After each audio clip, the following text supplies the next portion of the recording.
Welcome to Cartoonist Kayfabe. My name is Ed Piskor. I'm Jim Rugg. And today we're going to take a look at Bill Griffith's top 40 list on comics and their creation, man. Kind of like sacred tablets, man, brought down from the mountaintops. Or more specifically, Griffith came to town, gave us a little symposium, passed on some Xeroxes. But I have to point out, revised on 316.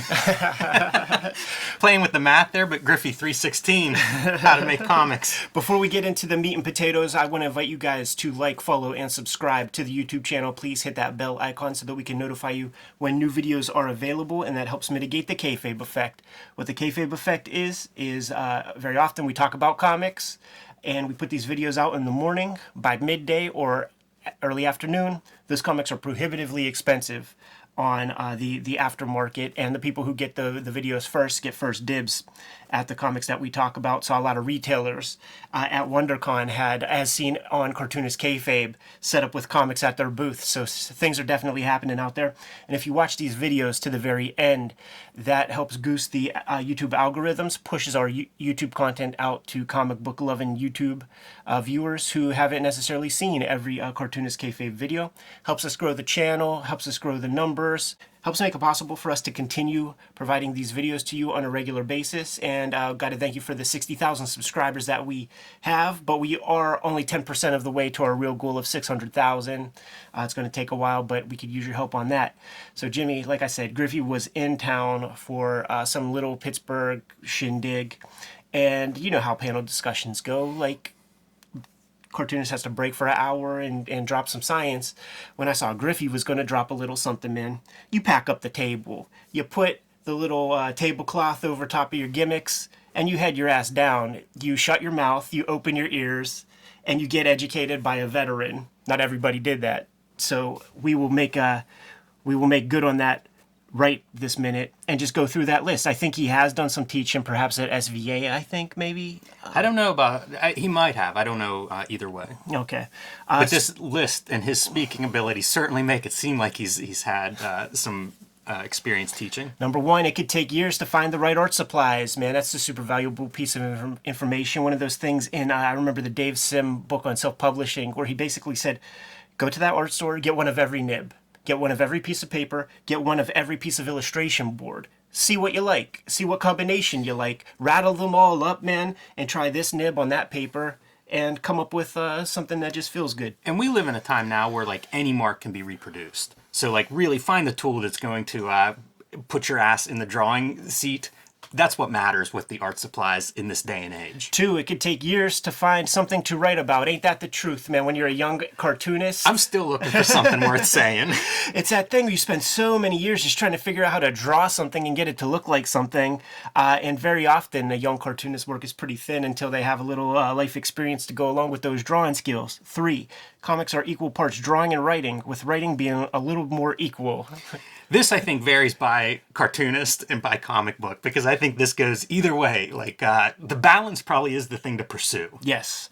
4, laughter is in the eye, ear, nose, and throat of the beholder. Ain't that the truth in this modern day, huh, Jimmy? Oh, man. 5, being funny really isn't about telling jokes. I think that's well established in like a zippy strip. Yeah, especially with comics. I mean, so much. How many comics have we looked at where it's just like, that's just a funny drawing? Yeah. Like whatever the character does beyond this or says, it's already funny. 6, punchlines are optional. Also, they can come anywhere in a strip or story. I like that. Yeah, you don't often see it. It's like usually relegated to the 4th panel plots, pratfall. 7, the best laugh is the one the reader's been unknowingly waiting for. 8, rhythm is everything. In the pacing of drawing, punchline, and especially in the, quote, beat of dialogue, something can be truer or funnier with the right rhythm. The, quote, right rhythm, when writing dialogue, can live or die on the, quote, right number of syllables in a sentence or balloon. The, quote, right dialogue line is the one that just sounds the best when you hear it being spoken. This goes back to iambic pentameter, Shakespeare, and the things that poets really care a lot about when they coordinate their sentence structures. Also, stand-up comics. Yeah. Like, I've heard Seinfeld talk about this on a dozen interviews. Absolutely. You know, like one word is funnier than another word. Yeah. But you sort of have to work it out to find that. And makes total sense. Street comedy, man. Don't say the same word twice often in a subsequent sentences. 9, make sure pupil placement is where you need it to be. The eyes are the gateway to the cartoon character's soul. He actually stuck with this a little bit in the conversation when he was presenting this. And all cartoonists have their pet peeves. My life drawing teacher in art school was like, if you don't draw ears right, I am failing you. And he went on and on about like, these characters are talking. It's all talking heads now, and they ain't even looking at each other. I think I've seen other cartoonists make this comment. Because it's a directional device, it's a lot of stuff, the pupils. 10, cartoon characters have souls. When done well, man. See, Charles Schulz Peanuts. 11, as Freud meant to say, quote, every cartoon character you create is you, so be careful. Related subject. Autobiographical comics don't have to be rigidly autobiographical. Man, everybody take note of that one. 12. There should always be a decent amount of, quote, air surrounding the lettering in speech or thought balloons. This was another piece that he was talking about. And I think I made note of that. Man, Dave Sim coming up again. I noticed it first as a kid coming up in Dave Sim dialogue bubbles and stuff, and just like really latched onto that. I loved seeing that presentation with a lot of white around it. It just seemed more readable. That's a really strange one to try to figure out on your own. Mm-hmm. You know, when I started making comics and lettering, they just didn't look good, the lettering. And you just stare at everybody's word balloons to try to figure out why doesn't mine look like this? There was a part, too, of just, like, fetishizing the drawing, and you wanted as much drawing on a panel and stuff, so it's like, get that lettering balloon small. It's not the way to go. And, you know, we do receive a lot of books in the mail. I do see that as being a common thread in a lot of people's comics. They have this very squat dialogue bubbles where the lettering's almost touching the sides, and it feels unprofessional. It also, I think, is a sign of doing the thing in pieces and not thinking about it as a whole from the get-go. Like, man, I do word balloons in my roughs, like my page roughs. Yeah. 13. The superhero genre can either be serious or parodied, but it's inherently someone else's story, not yours. It's a genre. 14. Titles are very important. They serve as a way in or a clue to the intent or point of view of the strip. And he has titles for, he's a classic cartoonist. He has titles for every single strip. Those titles are not put in probably any newspaper, but if you go in his Facebook or you read Zippy Online, every strip has a title. I remember a writing class I took, and we were doing like Contents of a Dead Man's Pocket, and spoiler alert, the guy doesn't die, but the title sets you up with certain expectations. So, like, you know, your storytelling starts with that title. 15. Find your writing voice. Try to keep it natural and conversational. Writing good dialogue has something in common with poetry or song lyrics. Read plays by David Mamet to see how, quote, musical language can be. When writing dialogue for a specific character, imagine what musical instruments he or she would naturally play. Wordplay is fun. Punning is not. Except for titles, where it's perfectly okay to pun shamelessly. That's hilarious. You know, mentioning that iambic pentameter thing, like David Mamet and stuff like, I think American Buffalo uses it, so it's not relegated to Old English speak. Like, if you're a good enough writer, like a Mamet, you can have people say cunt in iambic pentameter and say like he does in that play, man, and it's sharp stuff. 16. If your interest is in real-world detail, keep a morgue file. A file of photos of people. I love seeing him mention morgue file. Like, we've looked at a number of these, like, how to make comics, lessons, books, whatever that you want to call them, and that's sometimes the number one thing people list. Yeah, take your own photos of things and people, poses too. Online version, Google or Bing images, great sources. If you use online images, print them out. See our John Romita Jr. shoot interview. He does that. Yeah, it's such a weird tip. You know what I think? I think that could be like a iPhone kind of conversation or something, because like I think he might mean you want it by your piece rather than looking up at a screen. And certainly, this is a generation that didn't come up with screens. Yeah, exactly. 17. If you use written text above the drawing in a panel or a series of panels, don't make it explanatory. Better to use it to complement the drawing, not describe the drawing. Show and tell. Love that. That whole gimmick, man. That's what we've complained about some of the early Silver Age stuff, where it's like, here's the picture and here's a description of the picture. And have also been guilty of. That's true. Present company speaking. 18. Lettering is part of your voice. In speech balloons, words should usually all be in caps and legible. Bold for accented words is optional but nice. Think of lettering as another kind of artwork, not simply as text. Get that through your minds, people. Think of lettering as another kind of artwork, not simply as text. You got to read that one 2 times, Jimmy. Avoid generic lettering, the kind you see in Marvel Comics, etc. Also, avoid making a computer font of your lettering. Lettering is artwork. And remember, as a cartoonist is also a sign painter. Rest in peace, Justin Green, who just passed away this past week. Pay attention to fonts and letter forms. When you choose one for your title, do your hand-lettered version of it. Don't print it out on your computer. I love that this is maybe the longest piece on this list, and it's about lettering. Love that a lot. I like it's supposed to be all caps, because that's something that, if that's just not the standard anymore in like a Marvel comic. So yeah, it's pretty good. He's calling people out. And we had Morgue File 2 numbers ago. Have a Morgue File for that lettering. Yeah, absolutely, man. You go to like the Cloud Studio, you see a spinner rack of paperbacks, and then when you see the typography on those paperbacks, you can point to the strips where he sampled some of that stuff, man. Cartoonist Kayfabe is brought to you by the comic books that we make. We appreciate you guys supporting our projects and the current stuff that we have on the shelves right now.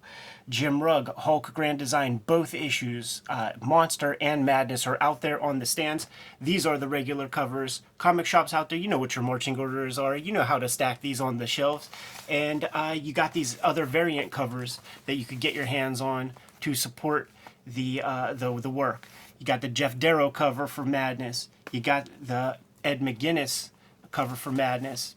And with the first issue Monster, Peach Momoko, the Eddie P, and the Marcos Martin variant covers. Congratulations, Jimmy. I know this was a long project in the works. The other stuff that Jimmy has in print, Plain Jane's, the first young adult graphic novel, and various volumes of the hardcover graphic albums of Street Angel are still in print, still in good comic shops, still can be ordered online in volume. Support the work.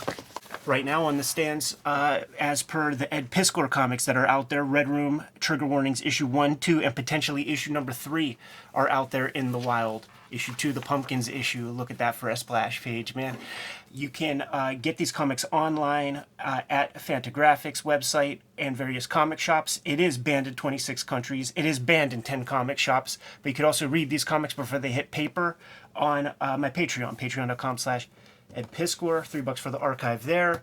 Last season's Red Room efforts, Red Room, the Antisocial Network trade paperback, out there in the wild, collecting 4 issues of comics and lots of extra material. The works that I have out there in the wild right now, I do think WYSIWYG is currently out of print, but if you see it, scoop it up. 4 volumes, Hip Hop Family Tree, including 2 giant box sets and 12 issues of comics. The guys at Fantagraphics just told me my royalty statements have hit Clausian and Hernandez Brothers numbers. 42 pages of royalty statement, Jimmy. And the Grand Design that started them all, 3 volumes, X-Men Grand Design, including an omnibus that is out of print and hard to find, but if you see it, scoop it up. Now that we're done paying the bills, back to the video. 19. Color. There are over 100,000 colors available in 4-color process printing. Try to use the subtle pastels as much as possible. Gray is a great color. Use, quote, comic book colors, full red, blue, yellow, and green sparingly. Full bright color looks best surrounded by more atmospheric, subtler colors. If you don't have them, learn basic Photoshop skills. There's a lot there.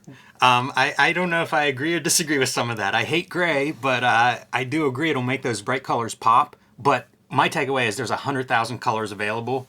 Learn how to use as many of those as possible and and what colors they work with. Yeah, gray is like a default. Like at RISD teaches you, there's like a 30 or 40% gray matte. Like when you have your portfolio book, like a 30 or 40% gray is like Canson paper, is like the paper you should have back there.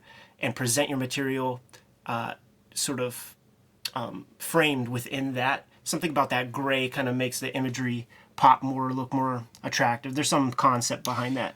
I learned to draw, like my fundamental drawing classes, we would put gray charcoal down. So you were starting with probably 30-40% gray, and then you would lift some off to get your lights, and you would add more to get the darks. And I'm reminded of Kiko Johnson, who we interviewed on this channel, talking about his latest book, which just won the LA Book Prize. Shouts to and R. working out that way with his art, like working from that middle gray and going with the lights and the dark. So, yeah, it is interesting to think about gray in this whole process. Halfway done, Jimmy. 20. The cartoonist is an auteur movie director. You write the strip, you cast it, you light it, you edit it. You have final cut. Problem is, you don't control print distribution. You need a publisher for that. That's a pre-internet item right there. Could be stricken from the record a little bit. Very much so, especially in this age of crowdfunding. Yes. 21. Camera angles, quote unquote, points of view are important. Move around the panel with your camera as you draw the story. Looking at the same scene from different distances and angles. Use wide shots, one character alone in a panel, 2 shots, one character talking to another in a panel, close-ups, dream sequences, surrealism, expressionism.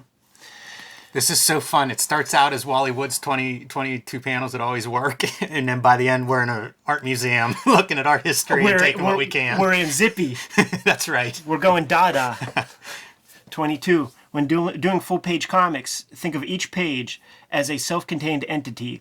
Also, think of each 2-page spread as a graphic unit. Compose pages with clear narrative flow in mind, but use tricks of the trade to add interest. Parentheses. Borderless panels, circular panels, L-shaped panels. Use these sparingly and for storytelling effect, not as eye candy. Never say eye candy. I'll say this. I like eye candy on a page. Yes. 23. Comics can tell any kind of story. It's an infinitely flexible medium. Comics will never disappear. New media and new delivery platforms do not necessarily replace existing media. New forms free up existing forms, allowing them to do more interesting, less commercially driven things.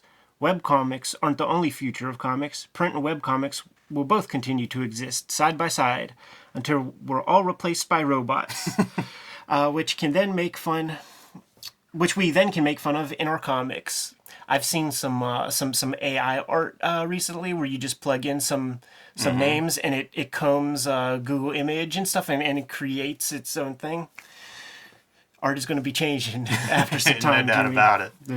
They figured that part out. You know what's interesting to me reading this or going through this, and especially like the one you just read, it feels like Bill Griffith has continued to evolve. You know, Absolutely. like you think of some of the graphic novel work that he's done in the last decade, and it's kind of like, I love it. It's a real vitality, and it feels like it's reflected in maybe him looking at the art form and also the way the art form's evolving. Like some of this stuff is spot on, and you see it in him doing work that is just different than the first couple decades of his career. He's a wise guy, man. Like they're like Zippy strips daily on Twitter, Facebook. He's been maintaining a website, I believe, since the 90s with the daily strip.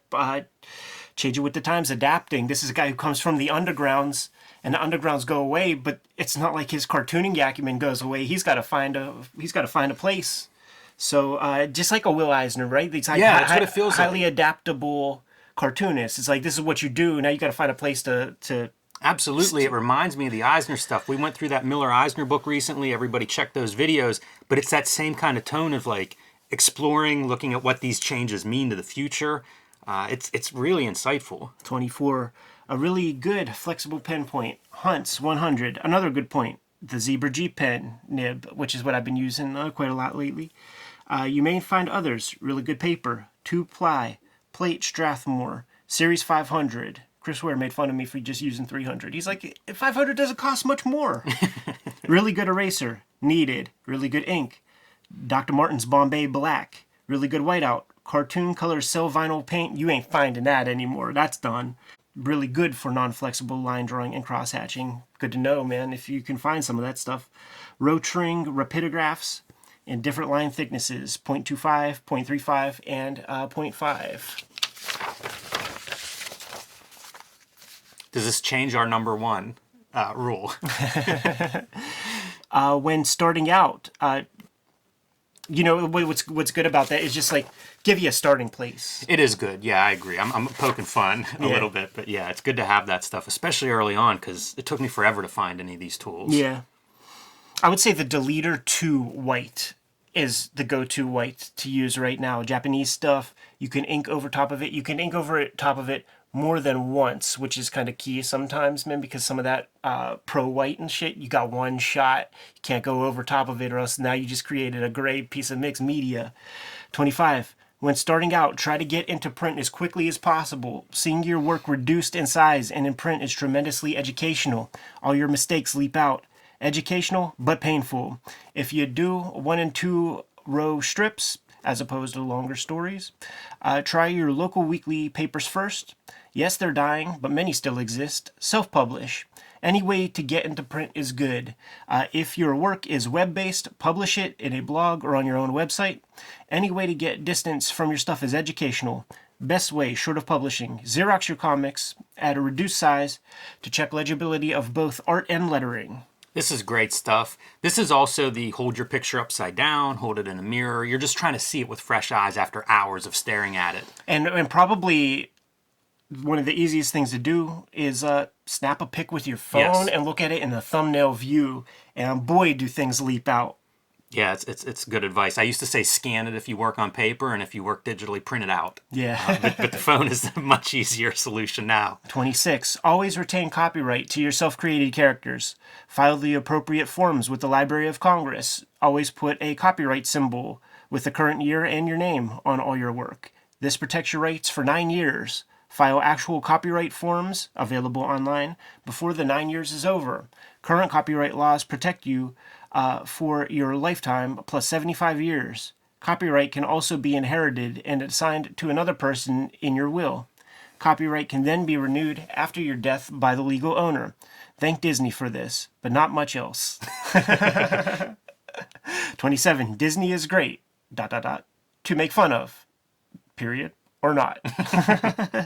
28. Always try to retain live action film, animation, merchandising, web and TV rights to your work in any publishing contract. I love this. This is getting into like the creator rights stuff. You know, like you have this until you sign it away. Yes. Nowadays, though, with the proliferation of the internet and the reduced money that publishers, record labels, all this stuff are making, what they call the 360 deal in music is standard procedure. It used to be the record label would take the CD money, you know, like they would get the bulk, like just like comics, you know, you get 10%, they get 90% because they're putting that forward, they're handling distribution, and you would get all of your merchandise money, you would get all of your tour money and stuff.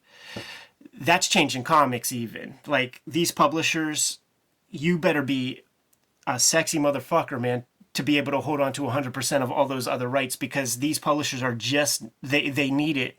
You know, it's now part of their long tail method. Like the long tail is not just the published book anymore. It's getting a little piece of Black Hammer or you know, Hellboy. 29. If you can afford to, buy a high quality copy machine.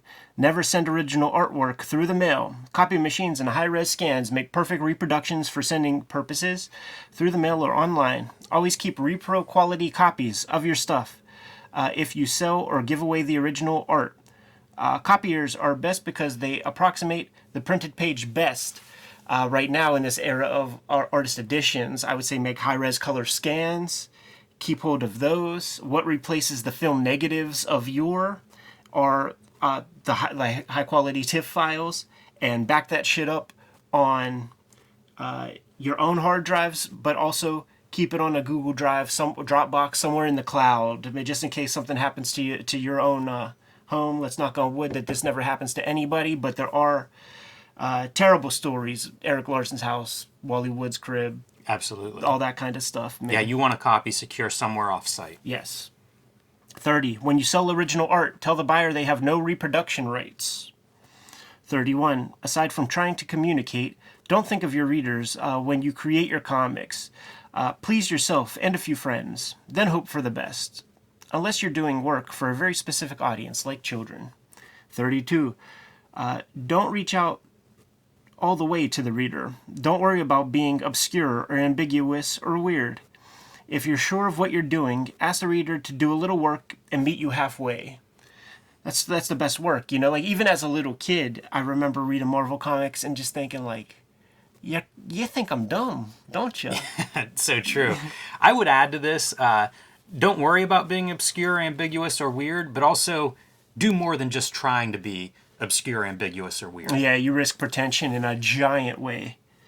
Right there. 33. It's not always necessary to write out the entire strip or story before you start drawing. Many times the story or characters will tell you where to take it. On the other hand, sometimes it's best to have everything written beforehand. Just don't set it in stone. I think that's great advice. I like that too. We just read Akira Volume 5, and it really felt to me like Otomo created these characters that he liked, and he's jingling them up and pairing people off and seeing how they react with one another. And I would bet that that's not in his original notes. I think that about a lot of manga. Like, maybe you have an idea where they're going, but how they're going to get there varies. And I've heard other writers like Neil Gaiman's and people of that caliber say something similar. Yeah. 34. Comic creation is divided into 2 time periods, thinking and inking. During this thinking period, silence is best. You can listen to the radio or music while inking. Inking is a physical act with the little man or woman inside of your head instinctively guiding you along. If he, she makes a mistake, there's always a whiteout. Pretty important to me, man. And that mimics my process, man. When it comes to page layout and stuff, first off, I've been getting into doing that completely before I start, like, putting the final pages together. So there is a month where I don't know what's happening in the universe, man. The world is happening outside, and I don't know about new pandemics or any of that kind of stuff. I'll listen to instrumental music in that stage sometimes. Not always, but like I'll listen to classical music or something sometimes whenever I'm writing or doing layouts. Classical music for me is relegated to Cartoonist Kayfabe homework days. 35. Create a website. Print your web address somewhere and all your work. Sell stuff. Sell stuff based on your comics through your website. Use online merchandising sites like Zazzle. Cut out brick and mortar. I remember seeing there was a Netflix documentary about web cartoonists or something, and there were people just talking about like your comic is there to sell tchotchkes, basically, is what they said. I feel like there's some middle ground, man. Like, if you make a book that sells, like, to me, that's where I place a value. I want people to buy a bunch of comic books, not whiskey tumblers or whatever.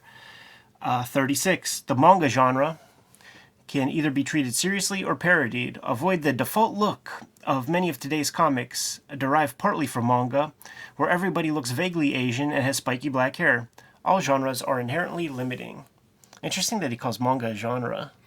Yeah, I can understand what he's saying there. I don't agree with it, but I think a lot of people had this point of view that maybe preceded manga in the North American market. But I do agree with the genre being inherently limiting, like going back to that superhero comment he made about superhero being genre. But a little bit I disagree on this because I think you can find every genre in manga. I've been grabbing, when IDs had their sale and all those cheap black and whites, and there was that like little period of 80s black and white where there was like the Amera manga kind of thing. Like, I got all this and I was like, I think I might want to make one. I think I might want to try that style. I'll tell you, man, I'd like to look at some of that stuff. Yeah. Because it's an interesting, weird moment where, like, it's probably anime is the big influence on that stuff because I think it precedes North American manga for the most part. Yes. So, yeah, I'd love to dig into some of that. 37. Sitting at a drawing table year after year can be hard on the neck and upper back. Get up at least once an hour to stretch. As you get older, do neck and upper back exercises. I've gotten straight up DMs from peers of Bill Griffith who just saw a photo of me or something, signing or whatever, and just like, Ed, sit your ass up better. Straighten your back, man. You're going to have hell to pay in a couple of years. I love this. I'm 100% into this, and I would expand this one to include things like eye stuff. My last eye exam, I was asking the lady about eye strain, and, she was saying 20 minutes and then stare off at something 20 feet away. I think that's one to think about. And I would extend this to more than just your upper back and neck and think like exercise, movement, flexibility. diet, all the things that would make sense for being healthy physically will allow you to make better work. It will allow you to make work longer. Pay attention to your health. Develop some good habits as early as possible. Posture, everything. Yes. 38. Find and read comics you like, both current and historical. My own favorite cartoonists of the past include James Gilray, Ernie Bushmiller, Walt Kelly, W.E. Hill, who I don't know, making a note of that one, George Harriman, Frank King, Basil Wolverton, Bill Holman, Al Hirschfeld, Karl Barks, Harvey Kurtzman, Charles Schultz, Wayne Boring. That's interesting. Yeah, it is. Wayne Boring comes up a lot. Like, Klaus is a Wayne Boring guy. He says he likes the swarthy Superman. Partial list of living cartoonists: Jules Pfeiffer, Robert Crumb, Ben Catcher, Art Spiegelman, Kim Deitch, Justin Green, rest in peace once again, Diane Newman, Phoebe Glockner, Aline Kaminsky-Crumb, M.K. Brown. M.K. Brown, like, she gets referenced a lot by mainstream comedians who read her stuff in National Lampoon. Lloyd Dangle, Dan Clowes, Peter Cooper, Gary Panter. This is my list. Go make your own. 39.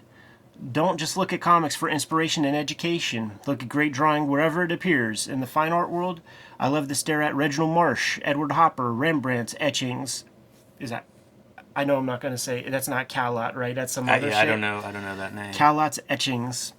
Thomas Rowlandson, Lucian Freud, Albrecht Dürer, Dumier, Alberto Giacometti. Okay, thank you very much for that one. Rene Magritte, Jose Guadalupe Posada. I don't know Hiroshige? And Hokusai. Hokusai, yeah. Find your own fine art to stare at. 40, last but not least, never listen to anyone's advice on cartooning. Man, what a great way to end that. That's fun. That's perfect tongue-in-cheek placement at the end of this thing. But I do like the advice of both looking at cartoonists and fine artists, ad illustrators, filmmakers, anybody that's doing visual storytelling, painters for color, like there's a million of these sources you can be looking at. I mean, honestly, it's look at everything, right? Yeah. I've talked in the past, like, go out in the spring and study the color green. Like, there's lots of examples that you can fold into your work, and I encourage all of that. It's just simply about increasing your vocabulary, man. That's right. Making you more fluent cartoonist, and whatever gets you to that place, man, gives you a couple more tricks in your toolbox. God damn it, go out and get it. That's true, too, because you want to stand out, you want to be different. We're all looking at Dan Clowes. You know what I mean? If you want to stand out, you need to find some other influences. And, museums, old books, there's lots of places to go. We might even go back into some of those quarter binge. Jimmy, this kind of thing, good food for thought. It's that idea of unconscious incompetence. Sometimes you just don't know what you don't know. And lists like these, man, could help you along, put some ideas in your mind. Some other stuff he brought up, and I don't think I saw it here, but it kind of goes along with the air around the dialogue bubbles. When he was talking about this stuff, and I think he would probably even amend it. Maybe he did amend it. He's a big believer in the open panel. Mm-hmm. Have a panel with no panel borders that just allows some air on the page. Man, lets the page breathe. Lets it feel a little bit more open. That was a big takeaway for me from this talk. The open panel, because it's not something I thought about much before then. Obviously, you see them everywhere. It's not a secret, but I never thought about it in terms of designing a page or putting it in my own work until after this. Yeah, man. Lots more to talk about. Lots more wisdom to glean from great cartoonists that we appreciate, man. So this one won't be the last video of this kind. Jimmy, you good to go? Yes. Kayfabers, like, follow, subscribe to the YouTube channel, hit the bell. We'll notify you when new vids are available. What's out there, man? Hulk Grand Design, Monster Madness, both issues are in comic shops everywhere. Pick those up while supplies last. A retelling of the 60-year history of the Incredible Hulk, perfect for longtime Hulk fans or first-time Hulk readers. And join me on patreon.com/JimRugg. Red Room Trigger Warnings, issue 1, 2, and potentially issue number 3 are on the stands as we speak. Murder on the Dark Web for Fun and Profit is the name of the game in Red Room Comics. Banned in 26 countries. Banned in 10 crummy comic shops. You can order these comics at my link tree in the description below. You can read these comics before they even hit paper on my Patreon. Patreon.com/EdPiscor. $3 for the archive there. Hit up that link tree. You can get to all those destinations, pre-order the comics, all that kind of thing. What else do we have out there, Jimmy? Subscribe to the Cartoonist Kayfabe newsletter at the links below this video. You can also find Cartoonist Kayfabe t-shirts and merchandise at the links below this video. That's another great way to support the Cartoonist Kayfabe channel. Jimmy, given those marching orders, we'll be on our way. Make more comics.